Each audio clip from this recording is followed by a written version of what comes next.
यानंतर आपण प्रश्न दुसऱ्या ब मधला 5वा पॉइंट बघणार आहोत। यामध्ये 5वा पॉइंट आहे खालील संकल्पना चित्र पूर्ण करा।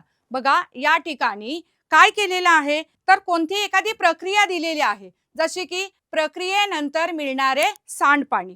हा एक प्रक्रिया दिलेली आहे आणि याचे 4 बॉक्स रिकामे दिलेले आहे। जसं मी मगाशी म्हटलं होतं की तुम्हाला ओघ तक्ता दिला जाईल, तसा या ठिकाणी एक ओघ तक्ता दिलेला आहे।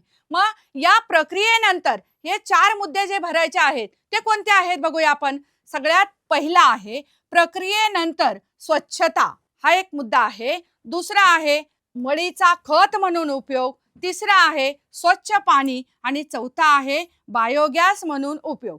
हे 4 मुद्दे आपणाला या प्रक्रियेतून मिळणारे आहेत ते जर लिहिले तर प्रत्येकी अर्धा गुण असे तुम्हाला या ठिकाणी 2 गुण मिळून जातील। म्हणजे हा ओघ तक्ता लिहिण्यासाठी 2 मार्क्स मिळवण्यासाठी फक्त आणि फक्त आपणाला 4 मुद्दे किंवा 4 शब्द लिहायचे आहेत।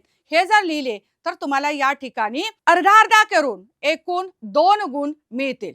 संपूर्ण व्हिडिओ पाहण्यासाठी आपल्या कलाकार एज्युकेशन चॅनलला नक्की भेट द्या।